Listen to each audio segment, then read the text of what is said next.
दोस्तों, मेरे चैनल का नाम कुछ अलग कुछ रोचक है। सर्च कीजिए ये नाम यूट्यूब पर और प्लेलिस्ट में जाकर के रामायण महाभारत पुराण शुरुआत से पढ़ सकते हो, या फिर इस वीडियो के नीचे चैनल के नेम या पिक्चर पर भी क्लिक करके प्लेलिस्ट में जा सकते हो।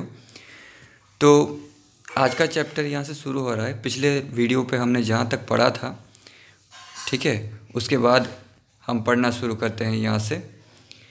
लक्ष्मण के निकट जाकर दोनों परस्पर जूझने लगे, इंद्रजीत और लक्ष्मण। तो पिछला वीडियो देख सकते हैं इस वीडियो को पूरा पढ़ने के लिए।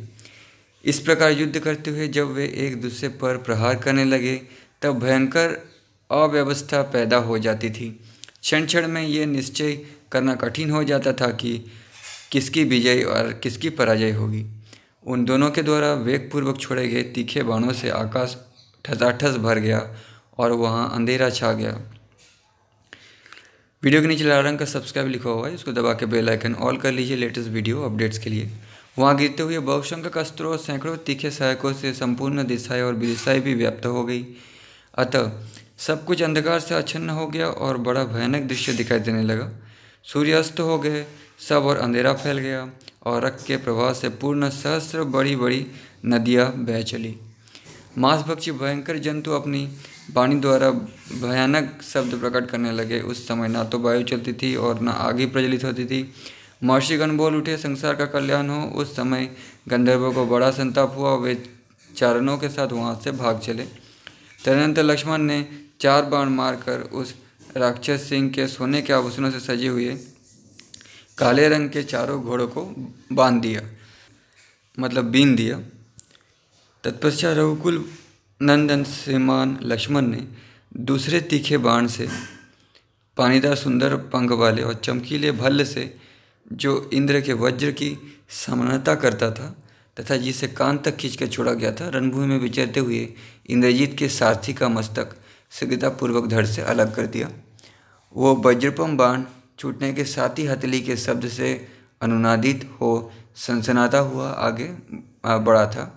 सारथी के मारे जाने पर महातेजस्वी मंदोदरी कुमार इंद्रजीत स्वयं ही सारथी का भी काम संभालता, घोड़ों को भी काबू में रखता और फिर धनुष भी खुद ही चलाता था। युद्धस्थल में उसके द्वारा वहाँ सारथी के कार्य का भी संपादन होना दर्शक की दृष्टि में बड़ी अद्भुत बात थी। इंद्रजीत जब घोड़ों को रोकने के लिए हाथ बढ़ाता तब लक्ष्मण उसे तीखे बाणों से भेदने लगते, और जब वो युद्ध के लिए धनुष उठाता तब उसके घोड़ों पर बाणों का प्रहार करते थे। उन छिद्रों यानी बाण प्रहारों के अवसरों में शीघ्रतापूर्वक हाथ चलाने वाले सुमित्र कुमार लक्ष्मण ने सम्रांगण में निर्भय से विचरते हुए इंद्रजीत को अपने बाण समूह द्वारा अत्यंत पीड़ित कर दिया। समर भूमि में सारथी को मारा गया देख रावण कुमार ने युद्ध विषयक उत्साह त्याग दिया। वो विषाद में डूब गया। उस राक्षस के मुख पर विषाद छाया हुआ देख वे वानर युद्धपति बड़े प्रसन्न हुए और लक्ष्मण की भूरी भूरी प्रशंसा करने लगे। तत्पश्चात प्रमाथी, सरभ, रभस और गंधमादन, इन 4 वानरेश्वरों ने हमस में भरकर अपना महान वेग प्रकट किया। वे चारों वानर महान बलशाली और भयंकर पराक्रमी थे। वे सहसा उछलकर इंद्रजीत के चारों घोड़ों पर कूद पड़े। उन पर्वताकार वानरों के भार से दब जाने के कारण उन घोड़ों के मुखों से खून निकलने लगा। तो लक्ष्मण के साथ बहुत सारे लोग हैं जो लक्ष्मण की सहायता कर रहे हैं। इंद्रजीत को भी लाना चाहिए था। खैर, उनसे रौंदे जाने के कारण घोड़ों के अंग भंग हो गए और वे प्राणहीन होकर पृथ्वी पर गिर पड़े। इस प्रकार घोड़ों की जान ले इंद्रजीत के विशाल रथ को भी तोड़ फोड़ कर वे चारों वानर पुनः वेग से उछले और लक्ष्मण के पास आकर खड़े हो गए। सारथी तो पहले ही मारा गया था। जब घोड़े भी मार डाले गए तब रावण कुमार रथ से कूद पड़ा और बाणों की वर्षा करता हुआ सुमित्र कुमार की ओर बढ़ा। उस समय इंद्र के समान पराक्रमी लक्ष्मण ने श्रेष्ठ घोड़ों के मारे जाने से पैदल चलकर युद्ध में तीखे उत्तम बाणों की वर्षा करते हुए इंद्रजीत को अपने बाण समूह की मार से अत्यंत घायल कर दिया। घोड़ों के मारे जाने पर पृथ्वी पर खड़े हुए महातेजस्वी निशाचर इंद्रजीत का क्रोध बहुत बढ़ गया। वो तेज से प्रज्वलित सा हो उठा। इंद्रजीत और लक्ष्मण दोनों के हाथ में धनुष थे। दोनों ही अपने अपने विजय के लिए एक दूसरे के प्रमुख युद्ध में प्रवृत्त हुए थे। वे अपने बाणों द्वारा परस्पर वध की इच्छा रखकर वन में लड़ने के लिए निकले हुए दो गजराजों यानी हाथियों के समान एक दूसरे पर गहरी चोट करते थे। वानर और राक्षस भी परस्पर संहार करते थे। तो इंद्रजीत के साथ बहुत सारे राक्षस भी थे जो वानरों से लड़ रहे थे। इधर उधर दौड़ते रहे परंतु अपने अपने स्वामी के साथ ना छोड़ सके। तुरंत रावण कुमार ने प्रसन्न हो प्रशंसा करके राक्षसों का हर्ष बढ़ाते हुए कहा, श्रेष्ठ निशाचरों, चारों दिशाओं में अंधकार छा रहा है, अतः यहाँ अपने या पराई की पहचान नहीं हो रही है, इसलिए मैं जाता हूँ। दूसरे रथ पर बैठकर शीघ्र ही युद्ध के लिए आऊँगा। तब तक तुम लोग वानरों को मुंह में डालने के लिए निर्भय होकर ऐसा युद्ध करो जिससे ये महामनुष्य वानर नगर में प्रवेश करते समय मेरा सामना करने के लिए ना आए। ऐसा कहकर शत्रुघ्न रावण कुमार वानरों को चकमा दे रथ के लिए लंकापुरी में चला गया। उसने एक सुवर्णभूषित सुंदर रथ को सजाकर उसके ऊपर प्रास, खड़ग और बाण आदि आवश्यक सामग्री रखी। फिर उसमें उत्तम घोड़े जुतवाए और अश्व हाँकने की विद्या में जानकार तथा हितकर उपदेश देने वाले सारथी को उस पर बिठाकर वो महातेजस्वी समर विजयी रावण कुमार स्वयं भी उस रथ पर आरूढ़ हुआ। फिर प्रमुख राक्षसों को साथ ले वीर मंदोदरी कुमार यानी रावण कुमार काल शक्ति से प्रेरित हो नगर से बाहर निकला। नगर से निकलकर इंद्रजीत ने अपने वेगशाली घोड़ों द्वारा विभीषण सहित लक्ष्मण पर बलपूर्वक धावा किया। रावण कुमार को रथ पर बैठा देख सुमित्रानंदन लक्ष्मण, महापराक्रमी वानरगण तथा राक्षस राज विभीषण सबको बड़ा विस्मय हुआ। सभी उस बुद्धिमान निशाचर की स्फूर्ति देखकर दंग रह गए, यानी तुरंत गया और तुरंत वापस आ गया, ऐसी स्फूर्ति थी। तत्पश्चात क्रोध से भरे हुए रावण पुत्र ने अपने बाण समूह द्वारा रणभूमि में सैकड़ों और हजारों वानर युद्धपतियों को गिराना आरंभ किया। युद्ध विजयी रावण कुमार ने अपने धनुष को इतना खींचा कि वो मंडलाकार बन गया। उसने कुपित हो बड़ी शीघ्रता के साथ वानरों का संहार आरंभ किया। उसके नाराजों की मार खाते हुए भयानक पराक्रमी वानर सुमित्र कुमार लक्ष्मण की शरण में गए, मानो प्रजा ने प्रजापति की शरण ली हो। तब शत्रु के युद्ध से रघुकुल नंदन लक्ष्मण का क्रोध भड़क उठा। वे रोष से जल उठे और उन्होंने अपने हाथों की स्फूर्ति दिखाते हुए उस राक्षस के धनुष को काट दिया।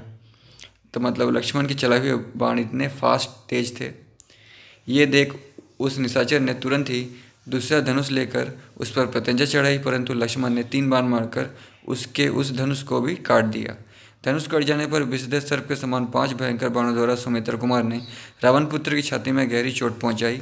उसके विशाल धनुष से छूटे हुए वे बाण इंद्रजीत का शरीर छेद कर लाल रंग के बड़े बड़े सर्पों के समान पृथ्वी पर गिर पड़े, यानी खून से भीगे हुए। लाल रंग मतलब खून। धनुष कट जाने पर वो बाणों की चोट खाकर मुंह से रक्त निकालता हुआ रावण पुत्र ने पुनः एक मजबूत धनुष हाथ में लिया। उसकी प्रत्यंचा भी बहुत ही दृढ़ थी। फिर तो उसने लक्ष्मण को लक्ष्य करके बड़ी स्फूर्ति के साथ बाणों की वर्षा आरंभ कर दी, मानो देवराज इंद्र जल वर्षा रहे हो। यद्यपि इंद्रजीत द्वारा की गई उस बाण वर्षा को रोकना बहुत ही कठिन था, तो भी शत्रुघ्न लक्ष्मण ने बिना किसी घबराहट के उसको रोक दिया। रघुकुल नंदन महातेजस्वी लक्ष्मण के मन में तनिक भी घबराहट नहीं थी। उन्होंने उस रावण कुमार को जो अपना पौरुष दिखाया वो अद्भुत सा ही था। उन्होंने अत्यंत कुपित हो अपनी शीघ्र अस्त्र संचालन की कला का प्रदर्शन करते हुए उन समस्त राक्षसों को प्रत्येक के शरीर में 3-3 बाण मारकर घायल कर दिया। राक्षस राज के पुत्र इंद्रजीत को भी अपने बाण समूह द्वारा गहरी चोट पहुंचाई। शत्रुघ्न तब प्रबल शत्रु के बाणों से अत्यंत घायल होकर इंद्रजीत ने लक्ष्मण पर लगातार बाण बरसाए, परंतु शत्रुवीरों का संहार करने वाले रथियों में श्रेष्ठ धर्मात्मा लक्ष्मण ने अपने पास तक पहुंचने से पहले ही उन बाणों को अपने तीखे सहायकों द्वारा काट डाला और रणभूमि में रथी इंद्रजीत के साथी का मस्तक भी झुकी हुई गार्ड वाले भल्ले से उड़ा दिया। साथी के न रहने पर भी वहां उसके घोड़े व्याकुल नहीं हुए, पूर्ववत शांतभाव से रथ को ढोते रहे और विभिन्न प्रकार के पैंतरे बदलते हुए मंडलाकार गति से दौड़ लगाते रहे। वो एक अद्भुत सी बात थी। सुदृढ़ पराक्रमी सुमित्र कुमार लक्ष्मण अमरस के वशीभूत हो रण क्षेत्र में उसके घोड़ों को भयभीत करने के लिए उन्हें बाणों से भेदने लगे। रावण कुमार इंद्रजीत युद्धस्थल में लक्ष्मण की इस पराक्रम को नहीं सह सका। उसने उस अमरशील सुमित्र कुमार को 10 बाण मारे। उसके वो वज्रतुल्य बाण सर्प के विष की भांति प्राणघाती थे, तथापि लक्ष्मण ने सुनहरी कांति वाले कवच से टकराकर वही नष्ट हो गए। लक्ष्मण के कवच से टकराकर बाण नीचे गिर गए। लक्ष्मण का कवच अभेद्य है, ऐसा जानकर रावण कुमार इंद्रजीत ने उनके ललाट में सुंदर पंख वाले 3 बाण मारे। उसने अपनी अस्त्र चलाने की स्फूर्ति दिखाते हुए अत्यंत क्रोधपूर्वक उन्हें घायल कर दिया। ललाट में धंसे हुए उन बाणों से युद्ध की श्लाघा रखने वाले रघुकुल नंदन लक्ष्मण संग्राम के मुहाने पर 3 शिखर वाले पर्वतों के समान शोभा पा रहे थे। उस राक्षस के द्वारा युद्ध में बाणों से इस प्रकार पीड़ित किए जाने पर भी लक्ष्मण ने उस समय तुरंत 5 बाणों का संधान किया और धनुष को खींच तक चलाए हुए उन बाणों के द्वारा सुंदर कुंडलों से सुशोभित इंद्रजीत के मुखमंडल को क्षतविक्षत कर दिया। लक्ष्मण तथा इंद्रजीत दोनों वीर महाबलवान थे। उनके धनुष भी बहुत बड़े थे। भयंकर पराक्रम करने वाले वे दोनों योद्धा एक दूसरे को बाणों से घायल करने लगे। इससे लक्ष्मण और इंद्रजीत दोनों के शरीर लहूलुहान हो गए। रणभूमि में वे दोनों वीर फूले हुए पलाश के वृक्ष की भांति शोभा पा रहे थे। उन दोनों धनुर्धर वीरों के मन में विजय पाने के लिए दृढ़ संकल्प था, अतः वे आपस में भिड़कर एक दूसरे के सभी अंगों को भयंकर बाणों का निशाना बनाने लगे। इसी बीच में समयोचित क्रोध से युक्त हुए रावण कुमार ने विभीषण के सुंदर मुख पर 3 बाणों का प्रहार किया, जिनके अग्रभाग में लोहे के फल लगे हुए थे। ऐसे 3 बाणों से राक्षसराज विभीषण को घायल करके इंद्रजीत ने उन सभी वानर युद्धपतियों पर एक एक बाण का प्रहार किया। इससे महातेजस्वी विभीषण को उस पर बड़ा क्रोध आया और उन्होंने अपनी गदा से उस दुरात्मा रावण कुमार के 4 घोड़ों को मार डाला। विभीषण ने, जिसका सारथी पहले ही मारा जा चुका था और अब घोड़े भी मार डाले गए, उस रथ से नीचे कूदकर महातेजस्वी इंद्रजीत ने अपने चाचा पर शक्ति का प्रहार किया। उस शक्ति को आती देख सुमित्रा का आनंद बढ़ाने वाले लक्ष्मण ने तीखे बाणों से काट डाला और 10 टुकड़े करके उसे पृथ्वी पर गिरा दिया। तत्पश्चात सुदृढ़ धनुष धारण करने वाले विभीषण ने, जिसके घोड़े मारे गए थे, उस इंद्रजीत पर कुपित हो उसकी छाती में 5 बाण मारे, जिनका स्पर्श वज्र के समान दुस्सह था। बुरे करने वाले का परिवार ही अगर बुरे करने वाले के खिलाफ हो तो फिर धर्म तो जीतेगा। विभीषण का ये क्वालिटी आज किसी भी इंसान में नहीं है। सुनहरे पंखों से सुशोभित और लक्ष्य तक पहुंचने वाले वे बाण इंद्रजीत के शरीर को वितीर्ण करके उसके रक्त में सन गए और लाल रंग के बड़े बड़े सर्पों के समान दिखाई देने लगे। तब महाबली इंद्रजीत के मन में अपने चाचा के प्रति बड़ा क्रोध हुआ। उसने राक्षसों के बीच में यमराज का दिया हुआ उत्तम बाण हाथ में लिया। तो मतलब इंद्रजीत, विभीषण, वानर, लक्ष्मण इन तीनों के साथ अकेले युद्ध कर रहा है। उस महान बाण को इंद्रजीत के द्वारा धनुष पर रखा गया देख भयानक पराक्रम करने वाले महातेजस्वी लक्ष्मण ने भी उस दूसरा बाण उठाया। उस बाण की शिक्षा महात्मा कुबेर ने स्वप्न में प्रकट होकर स्वयं उन्हें दी थी। वो बाण इंद्र आदि देवताओं तथा असुरों के लिए भी असह्य एवं दुर्जय था। उन दोनों की परी के समान मोटी और बलिष्ठ भुजाओं द्वारा जोर जोर से खींचे जाते हुए उन दोनों के शेष धनुष 2 कंज पक्षियों के समान शब्द करते थे। उन वीरों ने अपने अपने शेष धनुष पर जो उत्तम सहायक रखे थे वे खींचे जाते ही अत्यंत तेज से प्रज्वलित हो उठे। दोनों के बाण एक साथ ही धनुष से छूटे और अपनी प्रभा से आकाश को प्रकाशित करने लगे। दोनों के मुख भाग बड़े वेग से आपस में टकरा गए। उन दोनों भयानक बाणों की जो ही टक्कर हुई उससे दारुण अग्नि प्रकट हो गई, जिससे धुआं उठने लगा और चिंगारी दिखाई दी। वे दोनों बाण 2 महान ग्रहों की भांति आपस में टकराकर सैकड़ों टुकड़े हो संग्राम भूमि में गिर पड़े। युद्ध के मुहाने पर उन दोनों बाणों को आपस के आघात प्रतिघात से व्यर्थ हुआ देख लक्ष्मण और इंद्रजीत दोनों को ही उस समय लज्जा हुई। फिर दोनों एक दूसरे के प्रति अत्यंत रोष से भर गए। सुमित्रानंद लक्ष्मण ने कुपित होकर वरुणास्त्र उठाया। साथ ही उस रणभूमि में खड़े हुए इंद्रजीत ने रौद्रास्त्र उठाया और उसे वरुणास्त्र के प्रतिकार के लिए छोड़ दिया। उस रौद्रास्त्र से आहत होकर लक्ष्मण का अत्यंत अद्भुत वरुणास्त्र शांत हो गया। तदनंतर समर विजयी महातेजस्वी इंद्रजीत ने कुपित होकर दीप्तिमान आग्नेयास्त्र का संधान किया, मानो वो उसके द्वारा समस्त लोगों का प्रलय कर देना चाहता हो, परंतु वीर लक्ष्मण के सूर्यास्त्र के प्रयोग से उसे शांत कर दिया। अपने अस्त्रों को प्रतिहत हुआ देख रावण कुमार इंद्रजीत अचेत सा हो गया, यानी गुस्से में अचेत सा हो गया। उसके असुर नामक शत्रुनाशक तीखे बाण का प्रयोग किया। फिर तो उसके उस धनुष से चमकते हुए कूट, मुद्दर, शूल, भुसुंडी, गदा, खड़क और फरसे निकलने लगे। रणभूमि में उस भयंकर असुरास्त्र को प्रकट हुआ देख तेजस्वी लक्ष्मण ने संपूर्ण अस्त्र शस्त्रों को वितीर्ण करने वाले माहेश्वरास्त्र का प्रयोग किया, जिसका समस्त प्राणी मिलकर के भी निवारण नहीं कर सकते थे। उस माहेश्वरास्त्र के द्वारा उन्होंने उस असुरास्त्र को शांत कर दिया। इस प्रकार उन दोनों में अत्यंत अद्भुत और रोमांचकर युद्ध होने लगा। आकाश में रहने वाले प्राणी लक्ष्मण को घेर कर खड़े हो गए। भैरव गर्जना से गूंजते हुए वानर और राक्षसों के उस भयानक युद्ध के छिड़ जाने पर आश्चर्यचकित हुए बहुसंख्यक प्राणी आकाश में आकर खड़े हो गए। उनसे घिरे हुए उस आकाश की अद्भुत शोभा हो रही थी। ऋषि, पितर, देवता, गंधर्व, गरुड़ और नाग भी इंद्र को आगे करके रणभूमि में सुमित्र कुमार की रक्षा करने लगे। तत्पश्चात लक्ष्मण ने दूसरा उत्तम बाण अपने धनुष पर रखा, जिसका स्पर्श आग के समान जलने वाला था। उसमें रावण कुमार को वितीर्ण कर देने की शक्ति थी। उसमें सुंदर पर लगे थे। उस बाण का सारा अंग सुडौल एवं गोल था। उसकी गांठ भी सुंदर थी। वो बहुत ही मजबूत और सुवर्ण से विभूषित था। उसमें शरीर को चीर डालने की क्षमता थी। उसे रोकना अत्यंत कठिन था। उसके आघात को सह लेना भी बहुत मुश्किल था। वो राक्षस को भयभीत करने वाला तथा विषधर सर्प के विष की भांति शत्रु के प्राण लेने वाला था। देवता द्वारा उस बाण की सदा ही पूजा की गई थी। पूर्वकाल में देवासुर संग्राम में हरे रंग के घोड़ों से युक्त रथ वाले पराक्रमी, शक्तिमान और महातेजस्वी इंद्र ने उसी बाण से दानवों पर विजय पाई थी। उसका नाम था इंद्रास्त्र। वो युद्ध के अवसरों पर कभी पराजित या असफल नहीं हुआ था। शोभा संपन्न वीर सुमित्र कुमार लक्ष्मण ने अपने उत्तम धनुष पर उस श्रेष्ठ बाण को रखकर उसे खींचते हुए अपने अभिप्राय को सिद्ध करने वाली ये बात कही, यदि दशरथ नंदन भगवान श्री राम धर्मात्मा और सत्य प्रतिज्ञ है तथा पुरुषार्थ में उनकी समानता करने वाला दूसरा कोई भी नहीं है, तो हे अस्त्र, तुम इस रावण पुत्र का वध कर डालो। तो जिस तरह से कर्ण ने घटोत्कच पर इंद्रास्त्र छोड़ा था, उसी प्रकार लक्ष्मण ने इंद्रजीत पर इसी बाण का प्रयोग किया।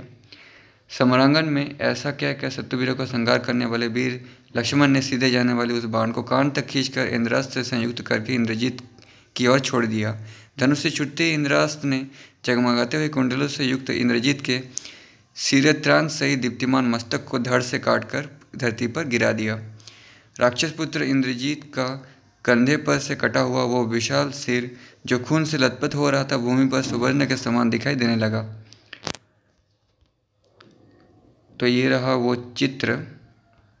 लक्ष्मण ने इंद्रजीत का सर काट दिया इंद्रास्त्र से। इस प्रकार मारा जाकर कवच, सिर और सिरतान सहित रावण कुमार धराशायी हो गया। उसका धनुष दूर जा गिरा। जैसे वृत्तासुर का वध होने पर देवता प्रसन्न हुए थे, उसी प्रकार इंद्रजीत के मारे जाने पर विभीषण सहित समस्त वानर हर्ष में भर गए और जोर जोर से सिंहनाद करने लगे। आकाश में देवताओं, महात्मा, ऋषियों, गंधर्वों तथा अप्सराओं का भी विजय जनित हर्षनाद गूंज उठा। इंद्रजीत को धराशायी हुआ जान राक्षसों की वो विशाल सेना विजय से उल्लासित हुए वानरों की मार खाकर संपूर्ण दिशाओं में भागने लगी।